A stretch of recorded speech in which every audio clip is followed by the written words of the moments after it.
Hello, Chris. How are you? I'm wonderful, Francisco. Thank you for having me today. Looking forward to our wonderful conversation. Great, great. So, how do pilots plan special missions? ¿Cómo los pilotos planean estas misiones especiales? It's a great question. And I guess fighter pilots understand the importance of planning, because when we're executing, when we're doing our job, we know that we don't have a lot of time to think. So we spend our time thinking in the plan to get as close as we can to the perfect plan, because we understand when we're out doing our job each and every day, the world changes very quickly. And when you're flying at 1,000 miles per hour, when you're a leader of 4, 8, maybe 40 aircraft, the more we plan and coordinate on the ground means the less stress we feel in the air. And this is the behavior we need to change in business at the moment, because we're always flying the plane. We're always busy. We don't spend the time to stop, come together as a team, collaborate, and agree the direction that we need to move forward. So to be better at doing your job each day, you need to invest a little bit of time in planning first. Following that idea, Christian, how do you choose the team that will carry out the special missions? I think it's very important to identify the proper talent. Absolutely, you know. Yeah, it's a great question, and you might be surprised to understand that the Air Force actually recruits mindset and avoids talent, because we've learned over the years that there's many talented pilots who have had an accident. So if you look at terms that are used in business and in sport, we have more of a Moneyball approach. We like to have teams of above average people rather than 1 or 2 exceptional people. Our system is what makes above average people exceptional. We have a shared mental model. The way we think is exactly the same, but we also understand in the workplace, our turnover every 2 years, everyone in the squadron is changed out, yet the culture remains the same. So the methodology that we use at AfterBurner is a methodology that means that we develop young pilots quickly, that we hold our more experienced pilots accountable, but we also understand that when we're out to deliver on a mission, this might be a project in business or a sales call or a product launch, is that when we're in the mission mindset, we leave all of the structure and the hierarchy behind, and we're very focused on clear, measurable objectives and embracing a culture that we call the debrief culture. So yeah, our team is important, but recruit mindset and train people with a great mindset in the skills that they need to do the job, and make sure that you have a nameless and rankless organization where we can share in an open and honest way the good things and the bad things that happen each day. I'm sure my colleagues in HR will be very interested in going deeper into this difference mindset versus talent. So that's a good point to discuss further. For sure. And going more in depth, ¿cómo se liderean estas misiones especiales? How do you lead these special missions? When we look at leadership, we look at leadership quite differently. We look at leadership in terms of the organization. So in the CEO, the management of the organization as a form of leadership. But then we look at mission leadership, and that might be the leadership of 4 or 8 airplanes on a mission. And then the third element of leadership is we call leading situational awareness. So in combat, when things deteriorate, when we're very busy flying the airplane, is of all the 8 pilots, whoever has the best awareness of what's going on, they become the leader. Often in HR and in business, we focus on leaders being leaders of people. We focus on leaders being leaders of people, leaders of a mission, and a leader in the moment. So a slightly different perspective. There's 3 leadership styles. That's absolutely interesting. Regarding training, Christian, What are the specifications of the training for pilots in preparation in advance to the special missions? We are excellent at training. And the good news is we spend most of our time training, not at war. And that's a good thing, right? When we're training, the world is a happy place. And we're happy with that. What we understand with training is we have to take someone from the street who has no experience in the military, no experience as a pilot, and turn them into a very capable fighter pilot in 2.5 years. So the training is the same, 426 missions per pilot. Through that process, we're constantly expanding our comfort zone. We have a different philosophy around that. Our training model is to make sure that we don't step pilots outside their comfort zone, because when that happens, the fear kicks in, their learning curve drops away, and they actually regress back to their last known behavior or knowledge. Throughout the training program, though, there will be 1 or 2 occasions where a pilot is deliberately pushed outside their comfort zone. And when that happens, what the instructor and the organization is looking for is the pilot recognizes they're outside their comfort level, that they put up their hand and they say, I'm feeling unsafe now. I'm just going to fly the aircraft safely and I'm going to stop the mission. The pilots that don't do that, the instructor has to take over before they have an accident, and they're the pilots that actually end up being washed out from the program. So often we hear people talking about get outside your comfort zone, growth happens outside your comfort zone. Well, actually fear is what happens outside your comfort zone. So we're very good at every mission, just pushing it a little bit more inside the pilot's capability. So within 2.5 years, they're these incredible pilots that can fly a 20-ton machine at the speed of sound and do it safely and effectively. Chris, how do you execute in the real world? And what do you call the gap of execution? We tend to get very attached to our goals, and the Nobel Prize winning psychologist Daniel Kahneman has this philosophy which he calls the planning fallacy. And what the planning fallacy means is everything we plan is almost impossible to achieve for a whole number of reasons. So what we understood as pilots is we have to plan things that we can actually achieve. It has to be realistic. So rather than get really focused on the objective and focused on our performance today, what we focus on is the gap in between the two. Because when there's a gap between what you want and what you do, you can do something about it. And it's in that gap that we learn all of our lessons. So our planning is what sets our expectation. Our results are what actually happens in the real world. And if you're trying to do something in the future, then today you're always going to be a bit short. And in the middle is where debriefing happens. So a debrief is where a fighter pilot says, what did I set out to achieve? What actually happened? Why is there a gap? But most importantly, what am I going to do about it tomorrow? And it's through those actions that we learn, not just the lesson, but applying it.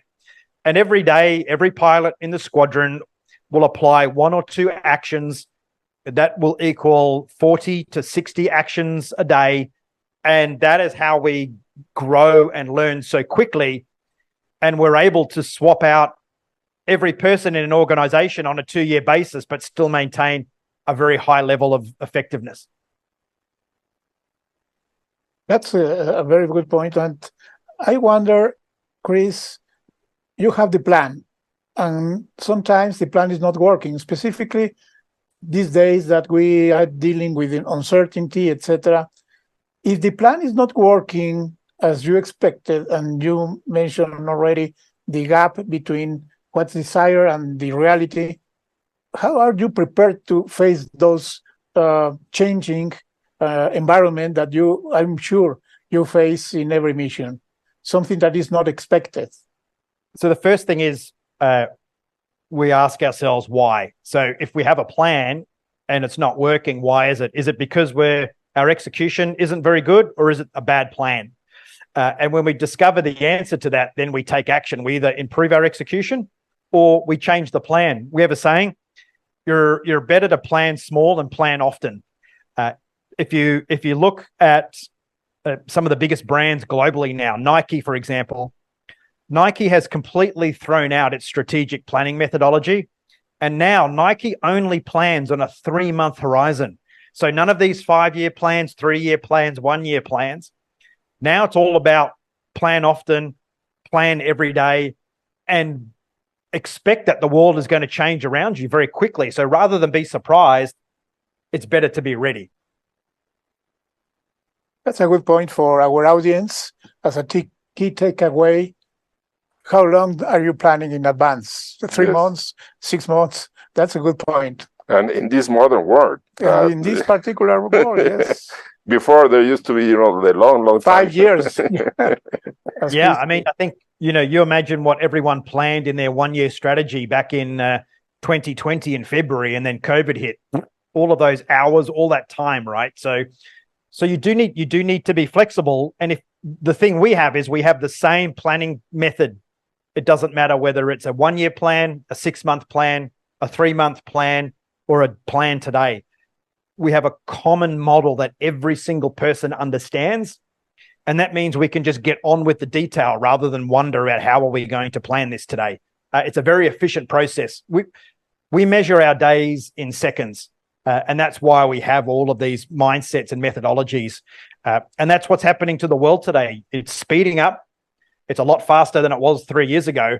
And we're also dealing with an enormous amount of information and analytics, that's the problem fighter pilots solved 60 years ago. So our mindset and our flawless execution methodology is more relevant now than it ever has been, because that's what we do. We think in seconds. You'll both be aware of that. 3 years ago, people would be planning their conferences 1 year in advance. Now it's 3 to 6 months. Everything is sped up and everything is faster. Right. Great. ¿Cómo aprendes de cada misión para siempre ir mejorando? How do you learn from each mission to always be improving? Chris. It's a great question. The first thing is you have to be open to it. You have to want to learn. The second is it starts with the leadership. And the third is you have to create a nameless and rankless culture. And what nameless and rankless means is we understand there's politics in an organization. Look at the world today. There's politics between countries. There's politics internally. And there's politics inside a business, inside a family. There's always politics. There's always assumptions and relationships. So we're never going to change that. What we can do, though, as a team is decide, hey, we're going to step away from that for 5, 10, 15 minutes, maybe half an hour. And we're going to create a little bubble. And inside that bubble, we're all equal. And we're going to focus on the facts. We're not going to talk about opinions. And because we have a great plan, and our plan, we measure everything, we can have this debrief, and we call it the ORCA debrief. There's 4 steps. What's our objective? What's our result? What's the cause for this result? And what's my action today? And in fact, fighter pilots say in a debrief, I made a mistake. I put my hand up. I accept it, and I'm going to fix it. And I'm really happy to be here. And the best fighter pilots are the ones that have the ability to debrief very well. So the debrief is the significant cultural difference between fighter pilots and every other branch of the military and every organization. In 27 years, we've never seen an organization that has a debrief culture before. That's a very good point. And I wonder also, Chris, in this environment, with these particular challenges, for the leaders should be really tough compared to other type of organizations and sectors, the inspiration to the people. How do you inspire the pilots to be always engaged and committed to the mission and to the teamwork?